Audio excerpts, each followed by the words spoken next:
기시다 후미오 일본 총리가 지난 5월 영국 런던의 금융중심지 시티에서 한 연설입니다. 안심하고 일본에 투자하십시오. 일본 시장은 성장을 계속해서 이어가는 데다 안정적이기까지 합니다. 라는 설명의 하이라이트로 제가 이끄는 일본에 투자해달라 라는 뜻에서 Invest in 기시다 라고 영어로 포인트를 줬는데요. 끝에다 일본어로 입니다를 뜻하는 높임말 표현 데스를 붙이는 바람에 Invest in 기시다 데스가 돼버렸습니다. 영어로는 데스가 죽음이잖아요. 연설을 듣는 영국 금융인들에게는 기시다의 죽음에 투자하세요가 돼버린 셈입니다. 이 얘기를 전해준 일본 증권업계 관계자는 동료들과 함께 연설을 지켜보다가 왜 영어 문장을 굳이 일본어로 끝맺어가지고 라면서 다들 이렇게 머리를 감싸주었다고 합니다. 물론 현장에 있던 영국 금융권 인사들이 기시다 총리가 말하려는 바를 잘못 이해하진 않았을 겁니다. 그런 만큼 인베스트 인 기시다 데스는 웃어 넘길 수 있는 해프닝일 겁니다. 하지만 한편으로는 이 영어와 일본어 어마러미가 조합된 이 문장에 지금 일본의 고민이 함축되어 있다고 생각합니다. 도쿄나우 43회에서 일본의 부가 급속히 해외로 유출되는 캐피털 플라이트, 자본 도피에 대해 처음 전해드렸습니다. 미국과 일본의 금리 차이가 더욱 확대되고 엔화 가치가 한때 32년 만에 최저 수준까지 폭락한 영향이었죠. 일본의 부가 얼마나 해외로 빠져나갔는지는 실질 국내 총생산에서 가격과 교역 조건 변화를 반영한 실질 국내 총소득 GDI를 뺀 교역 손실이라는 것을 통해서 확인할 수 있다고 말씀드렸습니다. 지난 도쿄나우에서는 올 1분기 일본의 부가 해외로 유출된 규모가 11조 5천억 엔이라고 전해드렸죠. 유출 규모가 2분기는 16조 엔으로 늘었고 지난 11월 15일 발표된 3분기 수치는 19조 7,284억 엔으로 통계 비교가 가능한 1994년 이후 최대 규모를 기록했습니다. 우리 돈으로 189조 원이 해외로 빠져나간다는 얘기입니다. 일본의 자본 도피는 작년 1분기 이후 7분기 연속 계속되고 있습니다. 특히 미국 중앙은행이 금융긴축으로 돌아서면서 미일 금리차가 확대되고 엔화 가치가 떨어진 올 들어 자본 도피 규모는 급격히 늘었습니다. 니세이 경제연구소의 사이토 다로 경제조사부장은 7분기 동안 약 25조 엔 규모의 부가 빠져나가면서 일본 기업과 가계의 실질 구매력이 떨어졌다. 이 낮아진 실질 구매력이 경제 성장률을 떨어뜨리는 리스크가 될 수 있다라고 로이터 통신에 말했습니다. 이 자본 도피를 주도하는 세력은 개인입니다. 은행 예금 금리는 사실상 제로인데 엔화 가치까지 급락하니까 자산을 엔화로 가지고 있어서는 가만히 앉아있다가 손해를 보기 때문입니다. 일본인들이 얼마나 엔화 자산을 팔아서 달러와 같은 해외 자산을 사들였는지 가늠할 수 있는 충격적인 통계가 지난 10월 나왔습니다. 일본 금융선물거래업 협회의 외환거래 매매 동향에 따르면 9월 한 달 동안 일본 개인들의 외환 거래 규모는 1098조 엔으로 사상 처음 1000조 엔을 넘어섰습니다. 종전 기록이었던 지난 6월에 955조 엔보다 143조 엔 더 많아졌습니다. 유로와 파운드 등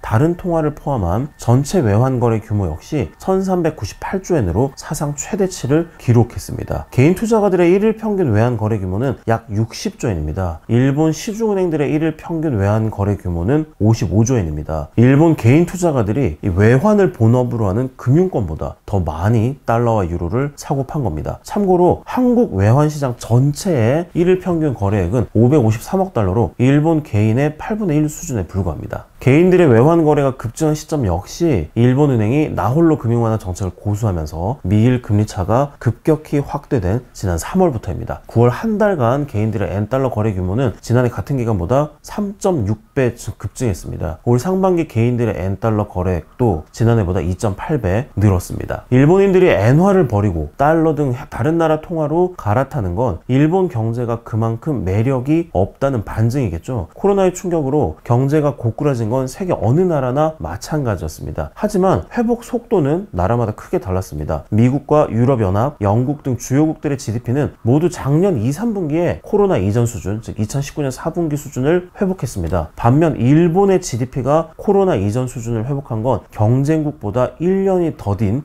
올해 2분기에서야 합니다. 게다가 3분기는 또다시 마이너스 1.2% 역성장했으니까 일본 경제는 여전히 코로나의 충격에 휘청거리고 있다라고 말씀드릴 수 있을 겁니다. 경제 체질을 주도적으로 바꿔야 할 기업들도 무기력하기는 마찬가지입니다. 미국 경제는 한때 중국에 따라잡히는 건 시간 문제라는 평가를 받았잖아요. 하지만 구글과 아마존, 애플 등 IT 대기업의 혁신에 힘입어 미국은 중국과의 격차를 유지하는 데 성공했습니다. 일본에도 혁신을 이끌 기업이 있을까요? 이를 알아보기 위해서 경제산업성이 작년 말 일본 기업 만 곳에 기존에 없던 룰을 만들어서라도 새로운 시장을 창출하시겠습니까? 라고 물었는데요. 시장을 새로 만들어내겠다라는 응답은 30%에도 미치지 못했습니다. 단순히 경영계획에 시장을 창출한다라는 내용이 담겨있다라고 답한 소극적인 기업까지 모두 포함한 수치가 약 30%입니다. 그 G7 최저 수준인데요. 정부를 압박해서라도 시대에 뒤처진 규제를 없애고 시장을 적극적으로 개척하겠다라는 적극파 기업은 만 곳 가운데 37곳에 불과했습니다. 혁신을 두려워하지 않는 기업 37곳의 매출은 지난 10년 동안 연평균 4% 증가했습니다. 하지만 나머지 일본 기업들의 매출은 연평균 1% 늘어나는데 그쳤습니다. GDP 회복 속도와 혁신형 기업의 숫자만 보더라도 자산을 일본에 그대로 둘지 미국에 투자할지에 대한 답은 명백히 나올 겁니다. 눈치 빠른 외국인들은 진작에 일본을 떠났습니다. 외국인 투자가들은 도쿄 증시 거래의 절반 이상을 차지하는 큰 손입니다. 이들은 아베노믹스 장세가 진정된 2015년 이후 매년 일본 주식을 14조엔씩 팔아치우고 있습니다. 기업 인수합병, M&A 시장의 트렌드를 보더라도 일본 경제가 더 이상 세계인들에게 매력적이지 못하다는 점이 분명해집니다. 2019년 이후 일본 기업을 사들이는 해외 자금의 주체는 기업에서 사모펀드 운용사 같은 재무적 투자자로 바뀌었습니다. 확실히 최근 일본 기업을 사들이는 해외 자금을 보면 애플, 마이크로소프트, 아마존 같은 대기업은 거의 찾아볼 수가 없습니다. 대신 베인캐피털, KKR,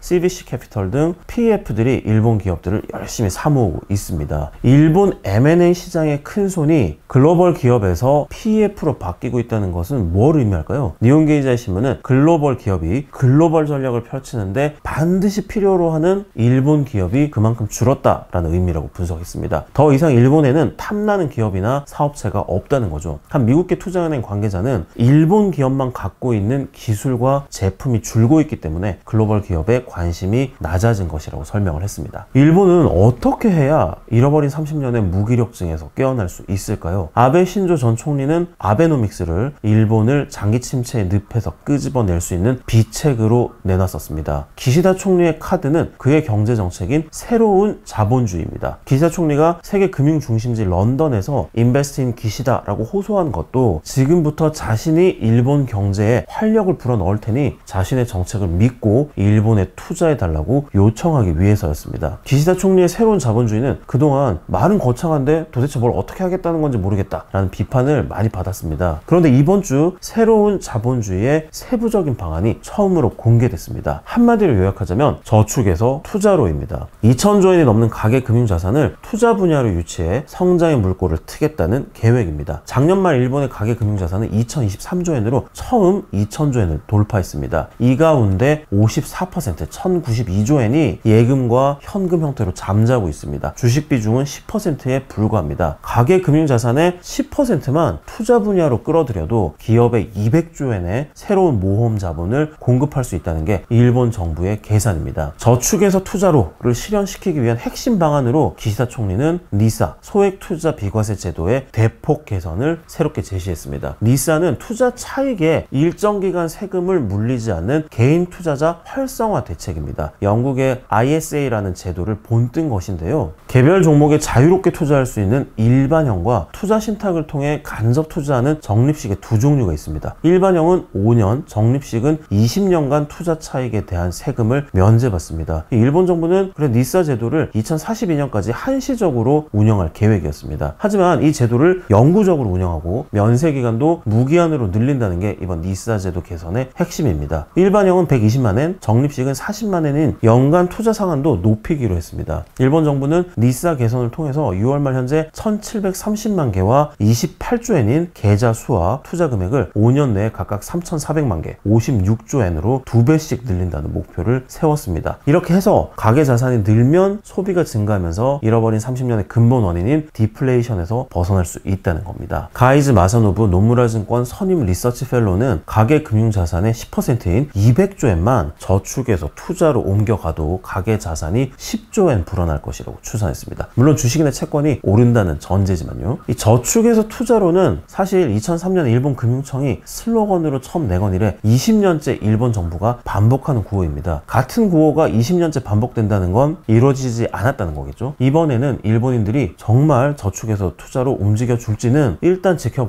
하고요. 막상 일본의 가계 금융 자산이 저축에서 투자로 움직여도 문제라는 게 일본 정부의 고민입니다. 앞서 살펴보신 대로 일본인들이 엔화 자산을 팔아 달러 등 외화 자산을 사들이고 있기 때문입니다. 국내외 개별 종목에 자유롭게 투자할 수 있는 일반형 니사의 연간 투자 한도는 40만 엔이라고 말씀드렸는데요. 현재에도 투자자들은 투자 한도 대부분을 미국 증권에 투자하고 있습니다. 니사 개선을 통해서 투자 한도를 늘리고 제도를 영구화하면 미국 쏠림 현상이 더 심해질 것은 불을 보듯 뻔합니다. 개인 투자가들이 엔을 팔아서 달러 자산을 본격적으로 사들이면 어떻게 될까요? 엔화 가치는 더욱 무섭게 떨어질 겁니다. 일본인들의 소득을 늘려서 소비와 경제 성장률을 끌어올리려던 정책이 거꾸로 엔저를 심화시키고 무역 적자를 증폭시켜서 일본 경제의 발목을 잡는 결과를 낳을 수 있다는 겁니다. 이뿐만이 아닙니다. 일본 금융회사들은 고객들, 일본인들이 예치한 예금으로 국채를 구입합니다. 현금과 예금 형태로 묶여있는 일본의 가계 금융자산 규모는 현재 일본 정부 부채와 비슷한 규모입니다. 결과적으로는 매년 늘어나는 일본 정부의 천문학적인 빚을 가계의 예금이 메우는 구도입니다. 일부 전문가들이 우려하는 것은 저축에서 투자로가 실제로 실현이 돼서 예금이 줄어든다고 가정을 할 때 일본 금융회사들의 국채 수요에 기대서 정부 빚을 안정적으로 소화해오던 지금까지의 구조가 붕괴되는 시나리오입니다. 예금이 줄어들어서 새로 발행한 국채를 일본에서 팔지 못하면 일본 정부는 해외 투자가들에게 국채를 사달라고 부탁을 해야 됩니다. 해외 투자가들은 채권을 사줄 테니 2016년 이후 마이너스인 기준금리부터 올리라 라고 일본 정부에 요구할 게 뻔하고요. 금리를 올리면 채권 가격이 떨어져서 더 싼 값에 살 수도 있고 채권을 보유하는 동안 이자 수익도 높아지니까요. 하지만 일본 정부 입장에서 기준금리 인상은 자칫 재정 파탄을 불러일으킬 수도 있는 민감한 문제입니다. 금리가 오르면 1255조엔에 달하는 정부 부채 이자도 급격히 불어나기 때문입니다. 지금도 일본 정부는 국채 이자로만 매년 8조엔을 내는데요. 금리가 1% 오르면 2025년부터 연간 이자 부담이 3조 7천억 엔, 2% 오르면 7조 5천억 엔 증가합니다. 이자로만 매년 12조에서 15조엔 안팎을 물어야 하는 겁니다. 2010년 5%를 조금 넘었던 외국인의 일본 국채 보유 비율은 지난해 13.4%까지 늘었습니다. 보유 비율이 높아지면 높아질수록 입김도 커질 수밖에 없겠죠. 보시는 것처럼 저축에서 투자로가 이루어져도 문제, 이루어지지 않아도 문제인데요. 늪에 빠진 자동차를 꺼내려고 엑셀레이터를 있는 힘껏 밟는데 브레이크가 같이 걸리는 골치 아픈 상황. 이것이 아무리 몸부림쳐도 좀처럼 디플레를 벗어나지 못하는 일본 경제의 현재 모습입니다. 그리고 일본의 이 고통스러운 신음소리는 한번 디플레와 침체에 빠진 경제를 되살리기가 얼마나 힘든 일인지 이웃 한국에 생생하게 전하고 있습니다. 지금까지 도쿄나우의 정현우 특파원이었습니다. 감사합니다.